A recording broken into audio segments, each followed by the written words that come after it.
छात्रावास संस्कृत एवं संहिता विभाग के अंतर्गत वैद्यकीय सुभाषित साहित्यम पुस्तक के तृतीय अध्याय का आज हम पठन करेंगे, जिस अध्याय का नाम है वैद्यक संहिता प्रणेत्र विज्ञानीय अध्यायम।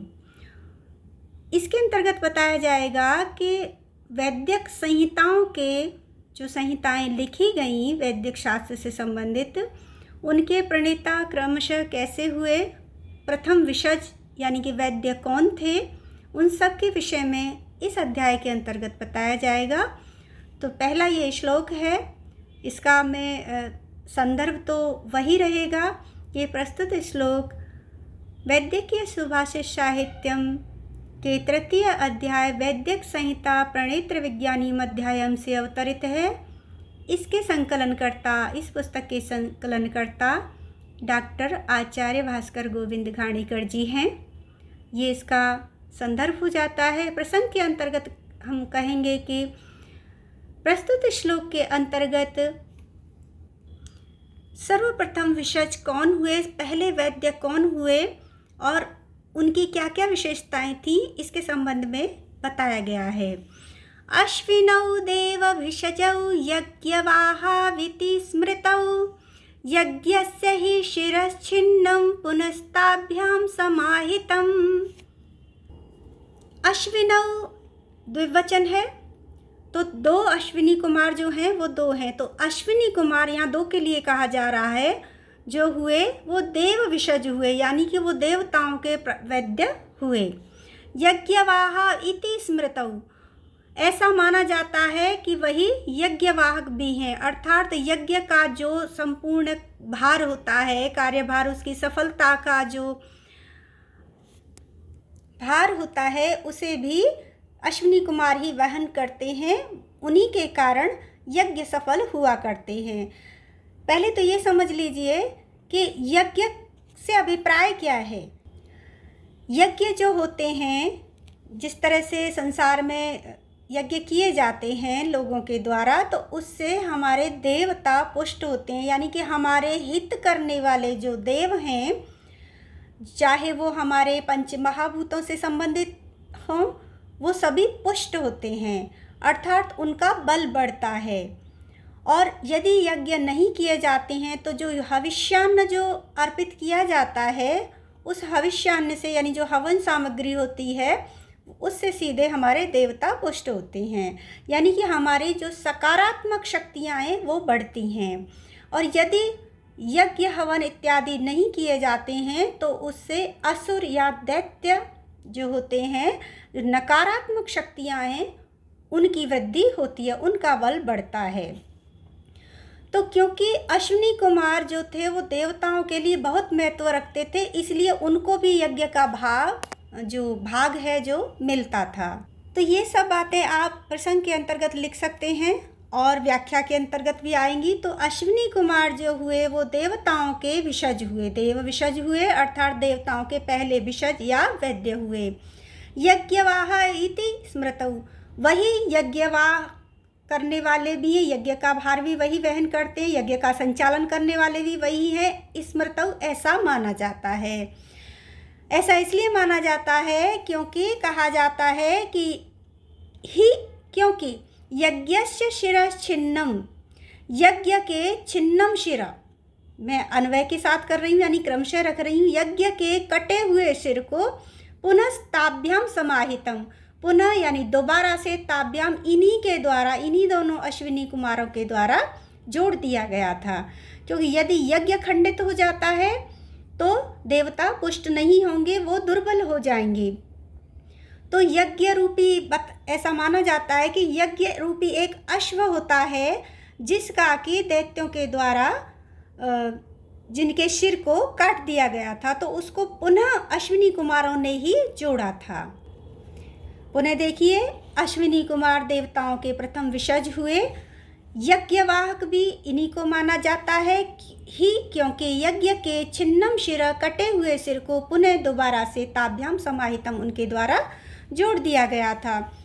साथ ही प्रशीर्णा दशना पूषणो नेत्रे नष्टे भगस्य च वज्रणश्च भुजस्तंभस्ताभ्यामेव चिकित्सितः।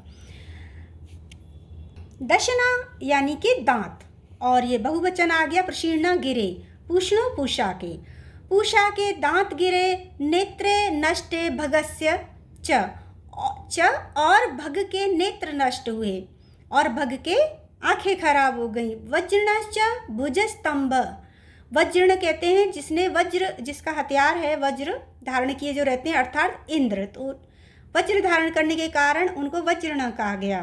तो इंद्र को भुज स्तंभ हुआ, जिसे संभवतः लकवा कहा जाता है हाथ में, तो उनको भुज स्तंभ हुआ। ताभ्याम एव चिकित्सिता, ताभ्याम एव उन्हीं दोनों के द्वारा यानी अश्विनी कुमारों के द्वारा ही चिकित्सता इन सब की चिकित्सा की गई। इसको पुनः पूरे को एक बार देखिए। अश्विनी कुमार देवों के भिषज माने गए हैं, यज्ञ का संवहन भी इन्हीं दोनों के द्वारा किया जाता है। स्मृतौ ऐसा माना जाता है क्योंकि यज्ञस्य शिरश्छिन्नम, यज्ञ के छिन्नम शिर कटे हुए सिर को पुनः दोबारा से ताभ्याम समाहितम, उन्हीं दोनों के द्वारा, ताभ्याम हम द्विवचन ले रहे हैं, उन्हीं दोनों के द्वारा समाहितम जोड़ दिया गया था। प्रशीर्णा दशना पूषणो पूषा के दांत गिरे और भगस्य च, और भगस्य भग के नेत्र नष्ट हुए, उनको जब दृष्टि दोष हुआ उनकी आंखें चली गई। तो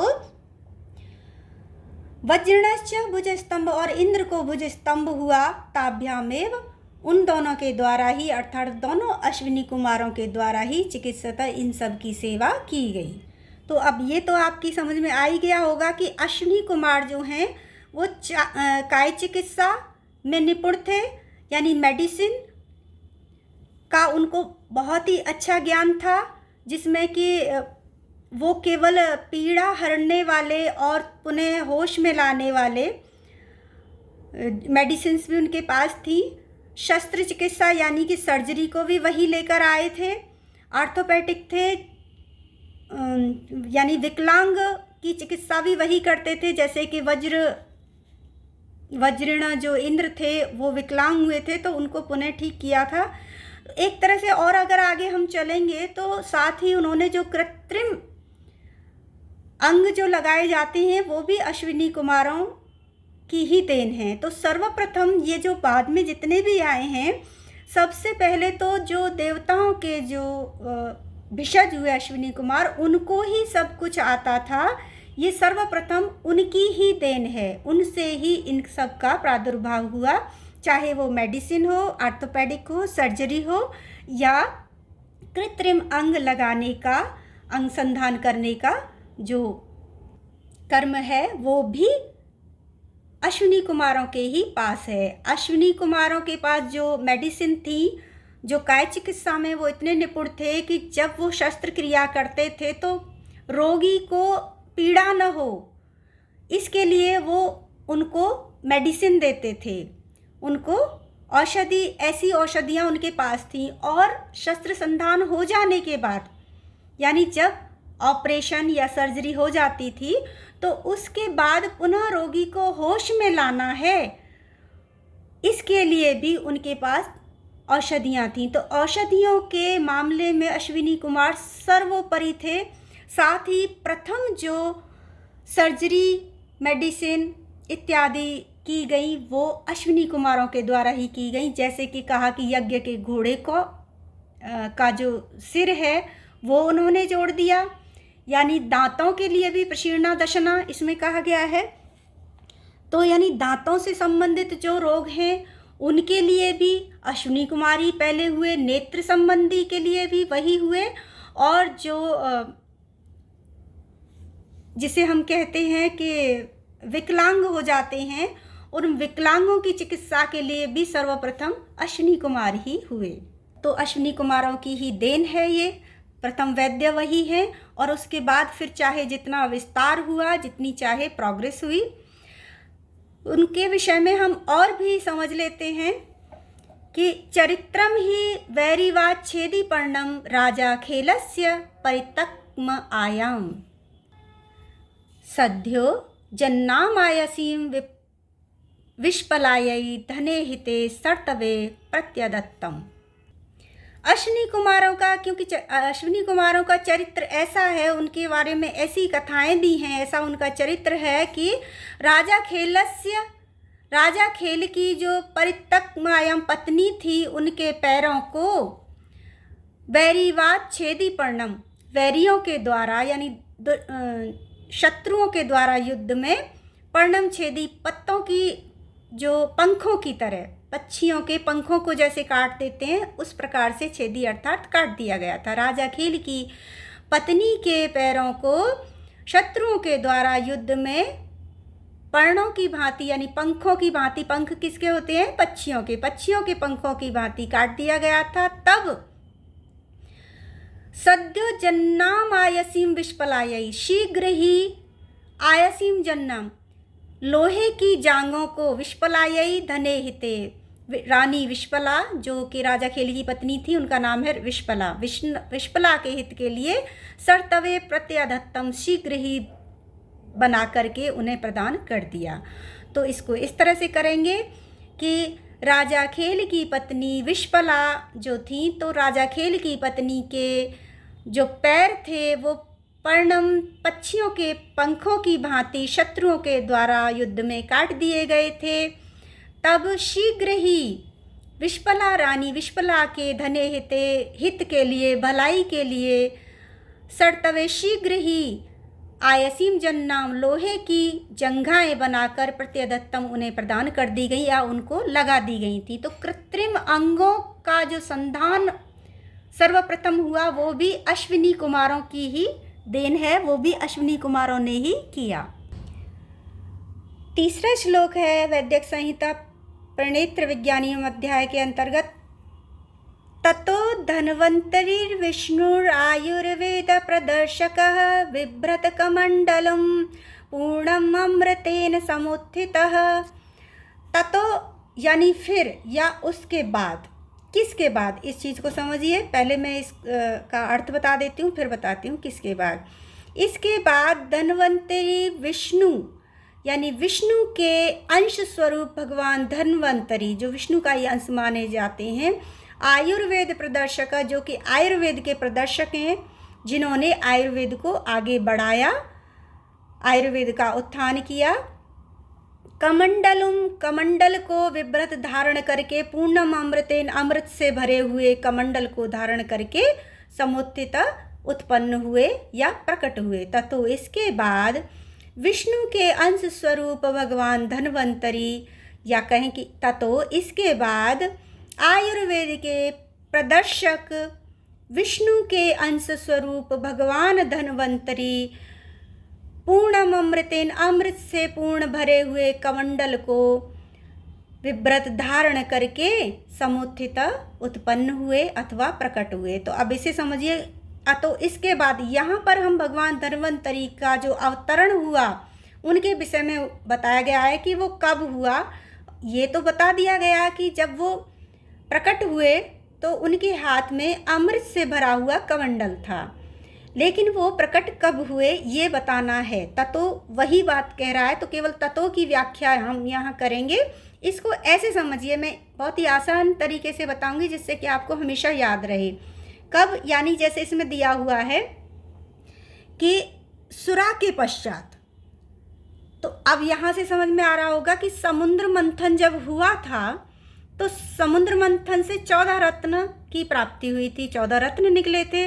उनमें से ही एक थे भगवान धन्वंतरी, जो कि अमृत लेकर प्रकट हुए थे। इसको आप बहुत ही आसानी से याद रखेंगे, ये चीज़ें भी याद होनी चाहिए। और आयुर्वेद में तो इनका बहुत महत्व है कि समुद्र मंथन हुआ क्यों था।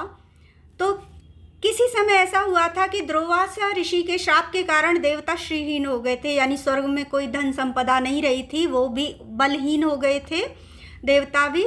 तो सारे देवता फिर श्रीहरि विष्णु के पास गए, तो विष्णु ने सुझाव दिया कि यदि समुद्र मंथन किया जाएगा तो समुद्र मंथन से अमृत की प्राप्ति होगी, जिसका पान तुम कर लोगे तो पुनः तुम श्रीयुक्त हो जाओगे और बलशाली हो जाओगे।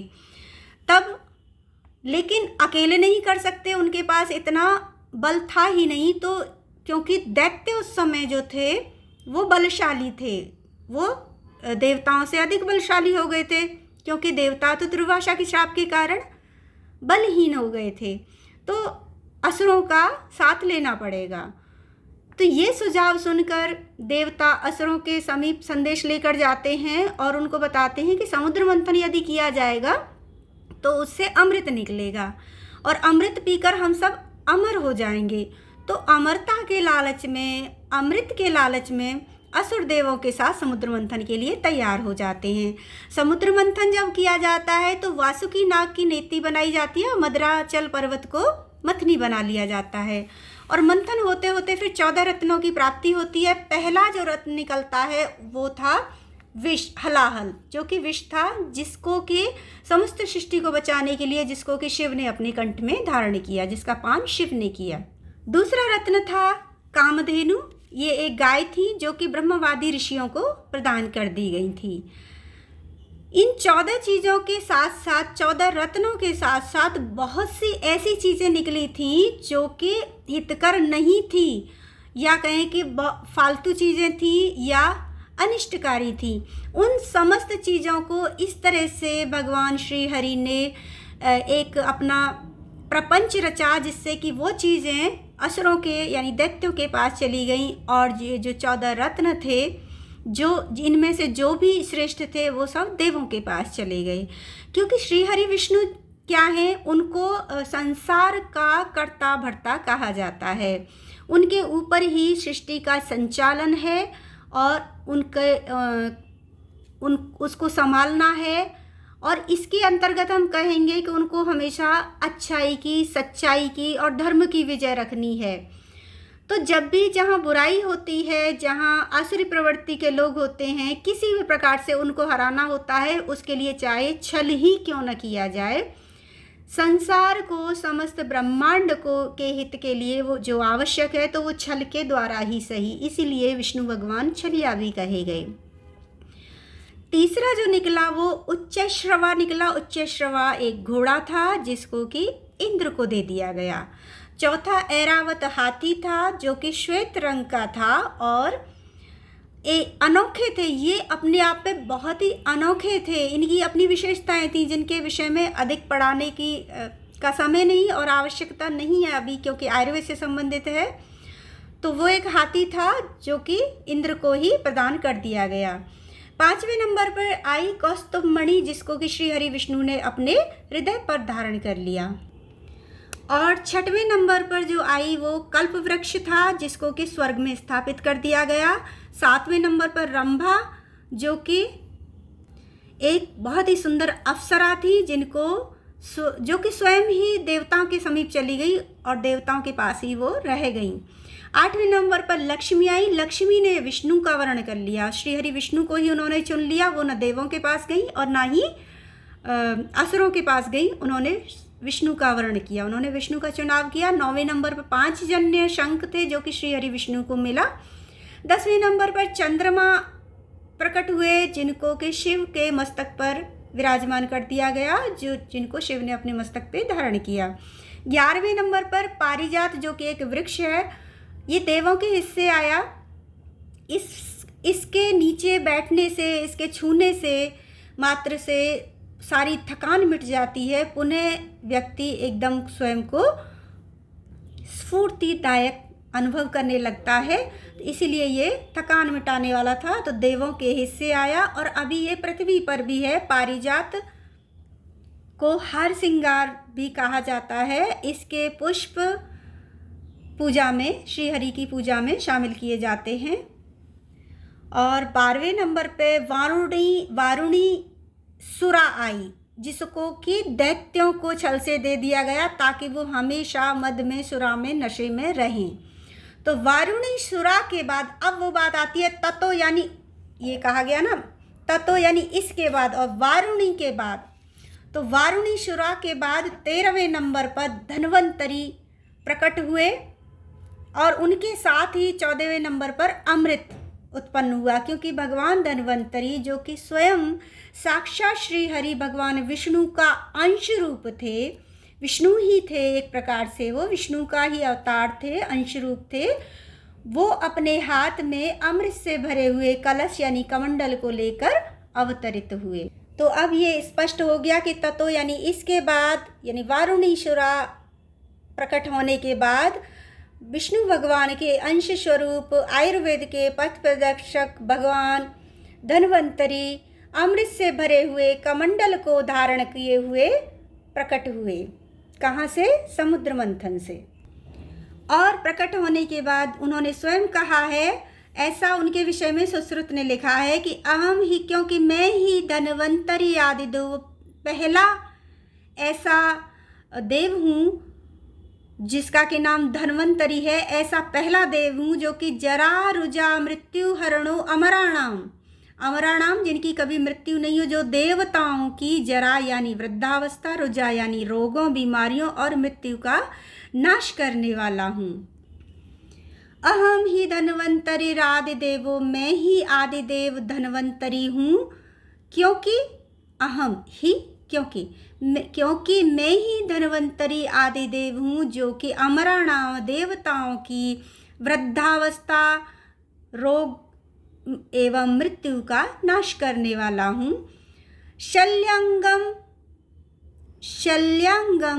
अंगै अपरै उपेतम, अपर अंगों के सहित, अंगई अपर, अपर यानी दूसरे, अन्य अंगों के सहित, शल्यांगम विशेष रूप से शल्यंग को यानी शल्य चिकित्सा को लेकर, प्राप्तो अस्मि गाम भूय इह उपदेष्ट, इस भूलोक में उपदेश देने के लिए प्राप्तो अस्मि, प्राप्त हुआ हूँ, या इस धरती को, इस भूलोक को प्राप्त हुआ हूँ, या इस धरती पर अवतरित हुआ हूँ।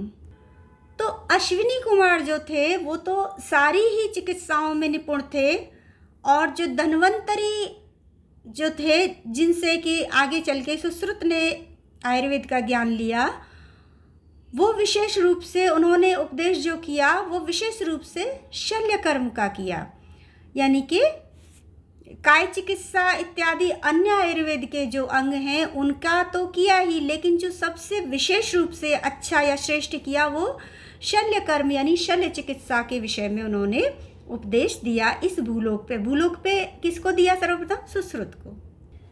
किस प्रकार दिया ये क्रम चल रहा है, देख लीजिए। धन्वंतरिर् धन्वावृतां वरिष्ठम् अमृतोद्भवं चरणोपसंग्रय सुश्रुतः परिप्रच्छति।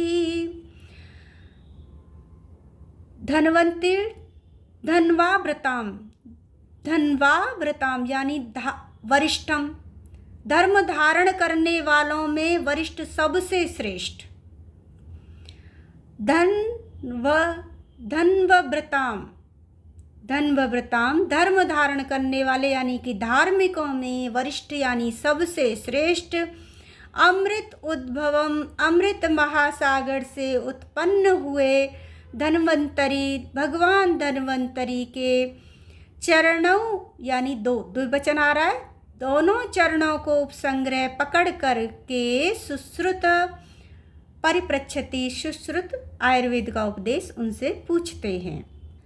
तो सर्वप्रथम भूलोक पर आते हैं, क्योंकि अश्विनी तो क्योंकि देवताओं के ही रहे, तो भूलोक पर सर्वप्रथम जो हुए वो प्रथम विशज जो हुए वो धन्वंतरी हुए, और धन्वंतरी ने आयुर्वेद का उपदेश दिया किसको?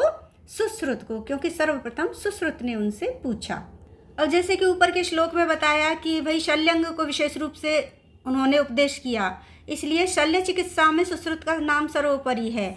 लेकिन धन्वंतरी ने जो उपदेश शल्य का दिया, इसी कारण से सुश्रुत जो थे वो शल्य कर्म में तो निपुण हो गए, लेकिन अन्य जो चिकित्सा थी शल्य कर्म संबंधित, जैसे कि अश्विनी कुमारों के पास थी, तो उन औषधियों इत्यादि से वो उतने श्रेष्ठ नहीं हुए जितने श्रेष्ठ अश्विनी कुमार थे। अश्विनी कुमारों से सर्वदा वो नीचे ही रहे, क्योंकि अश्विनी कुमार तो शल्य कर्म से पूर्व की जो चिकित्सा, जो औषधि हैं, उनके लिए विशेष ज्ञान वाले थे, उनके पास विशेष औषधियाँ थीं, और शल्य कर्म के उपरांत देने वाली विशेष औषधियाँ भी थीं, जिससे कि रोगी को पुनः होश में लाया जाता है। अगला श्लोक है, इसमें चरक संहिता का महत्व दर्शाया गया है पातंजल महाभाष्य चरक प्रति संस्कृतये मनोवाक्काय दोषाणाम हरते अहिपतये नमः। अहिपति अर्थात भगवान धन्वंतरी। अहि यानी के नाग, सर्प, शेष, जो शेष थे, शेष नाग थे, उनको अहि कहा गया है। और जो नागराज कहे जाते हैं अहिपति हैं इसीलिए। और जो शेष नाग थे वो क्या थे? वो भगवान श्री हरि का अंश थे और उन शेष यानी कि उन्हीं का भाग थे। भगवान विष्णु का जो शेष अंग का ही जो शेष भाग थे वो थे शेषनाग, जो अहिपति यानी कि नागराज थे।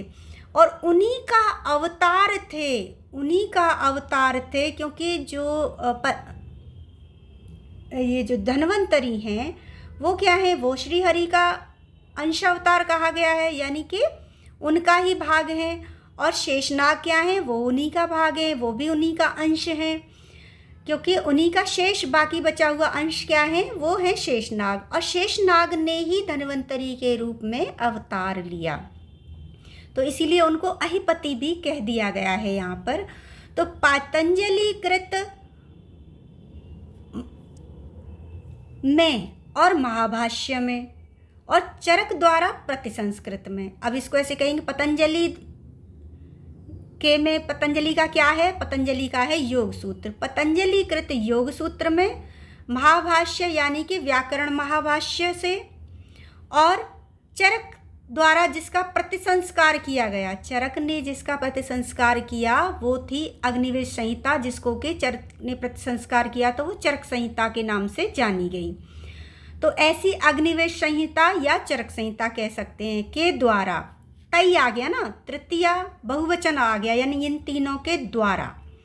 तो तृतीया बहुवचन अर्थात तृतीया में आता है के द्वारा। तो पतंजलि कृत योग सूत्र के द्वारा, व्याकरण महाभाष्य के द्वारा और चरक द्वारा प्रतिसंस्कृत चरक संहिता के द्वारा या चरक द्वारा प्रतिसंस्कार जिसका किया गया था, ऐसी अग्निवेश संहिता के द्वारा मन के दोषों को, वाक वाणी के दोषों को, काय शरीर के दोषों को दूर करने वाले, हरने वाले या दूर करने वाले अहिपतये नमः भगवान धन्वंतरी को मैं नमस्कार करता हूँ। ऐसा चक्रपाणि ने अपने संहिता में लिखा है। तो पतंजलि के योग सूत्र के द्वारा यानी योग के द्वारा मन के दोषों को दूर किया जाता है। महाभाष्य यानी व्याकरण के द्वारा वाणी के दोषों को दूर किया जाता है। और अग्निवेश संहिता जिसका कि प्रतिसंस्कार चरक संहिता है, उसके द्वारा शरीर के दोषों को दूर किया जाता है। तो इस तरह से शरीर के दोषों को दूर करने वाले अहिपति को या हरण करने वाले अहिपति अर्थात भगवान धन्वंतरी को मेरा नमस्कार है। तो प्रस्तुत श्लोक में सिद्ध कर दिया गया था कि श्री हरि विष्णु का अंश है शेषनाग, और इसीलिए उनको अहिपति कहा गया, क्योंकि उन्हीं शेषनाग का अवतार हैं भगवान धन्वंतरी। अब उनका नाम, जब वो पृथ्वी मंडल पर आए तब उनका नाम चरक हो गया। अब चरक को धन्वंतरी का अवतार माना जा रहा है, यानी अंश रूप में चले आ रहे हैं। तो उनका नाम चरक क्यों पड़ गया पृथ्वी पर जब वो आए? अब आयुर्वेद को लेके या कहें कि चिकित्सा शास्त्र को लेकर के आए, काय चिकित्सा को, तो उनका नाम धन्वंतरी पड़ा, ऐसा उनका नाम चरक पड़ा। ऐसा क्यों हुआ? यतश्चर इव आयातो न ज्ञात केनचिद्यतः तस्मात् चरक नाम्ना असौ विख्यातः क्षितिमण्डले। यत क्योंकि चर इव आयातो, क्योंकि वो चर के रूप में, चर के समान आए थे। जैसे गुप्तचर आते हैं ना चोरी से, पता ही नहीं लगता कब कहाँ से आए और ये कौन है। इस तरह से कब आए, कहाँ से आए और ये कौन है, इस प्रकार से जो चर की भांति यानी कि गुप्तचर के रूप में आए थे। न ज्ञात केनचिद्यत, ये कौन है, कहाँ से आए हैं और कब आए हैं। न ज्ञात केनचित, किसी ने भी आज तक इसको नहीं जाना।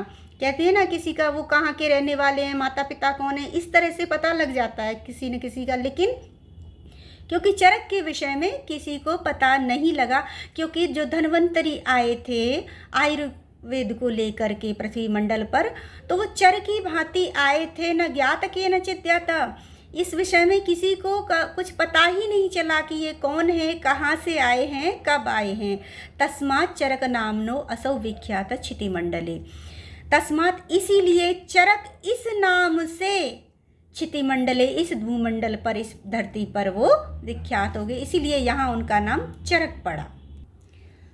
अब प्रस्तुत श्लोक में पतंजलि की विशेषताओं को बताया गया है। पतंजलि का वंदन किया जा रहा है। वो इस प्रकार से किया जा रहा है क्योंकि पतंजलि ने व्याकरण शास्त्र भी लिखा, योग शास्त्र लिखा और वैद्यक शास्त्र में भी उनका योगदान है। तो पतंजलि के विषय में ही है। योगेन चित्तस्य पदेन वाचाम मलं शरीरस्य च वैद्यकेन यो अपाकरोत्तम प्रवरम मुनीनां पतंजलिं प्रांजलिर आनतो अस्मि।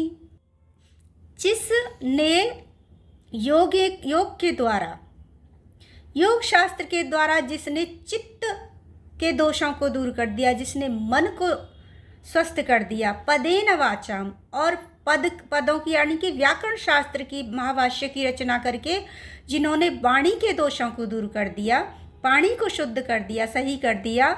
मलम शरीरस्य च वैद्यकेन, और वैद्यक शास्त्र की रचना करके जिसने शरीर के मलों को यानी शरीर के रोगों को, दोषों को दूर कर दिया। यो अपाकरोत्तम, जो दूर करता है, जिसने दूर कर दिया। योग के द्वारा, मन के, व्याकरण के द्वारा, वाणी के, च और वैद्यक के द्वारा यानी कि आयुर्वेद या वैद्यक शास्त्र के द्वारा शरीरम मलम, शरीर के मैलों को, शरीर के दोषों को, शरीर की बीमारियों को, यो अपाकरोत्तम, जो दूर करता है, उन श्रेष्ठ मुनि पतंजलि को प्रांजलिर आनतो अस्मि, मैं, अस्मि अपने लिए कह रहे हैं, योग वार्तिक में आया है ये, मैं प्रांजलिर आनतो, अंजलि बनाता हूँ, यानी कि अंजलिबद्ध प्रणाम करता हूँ। आगे अत्रि जो हैं वो वैद्यों में सर्वश्रेष्ठ हैं, उसको अनेक उपमाओं के द्वारा सिद्ध किया गया है प्रस्तुत श्लोक में। उनके बाद कौन आते हैं? पतंजलि के बाद अत्रि आ गए हैं। अत्रि के विषय में बताया गया है। अत्रि यानी आत्रेय। यथा सिंहो मृगेन्द्राणां यथा अनंतो भुजंगमे देवानां च यथा शंभुस्तथा अत्रेयो अस्ति वैद्यके। जिस प्रकार से सिंह मृगों में, मृगेन्द्राणाम, जिस प्रकार से पशुओं में सिंह हैं, यथा अनंतो भुजंगमे, यथा जिस प्रकार से भुजंग में सर्पों में अनंत नाग हैं, जिस च और यथा देवानाम शंभु, जिस प्रकार से देवताओं में भगवान शंकर हैं, तथा उसी प्रकार से वैद्य के वैद्यों में अत्रि श्रेष्ठ हैं।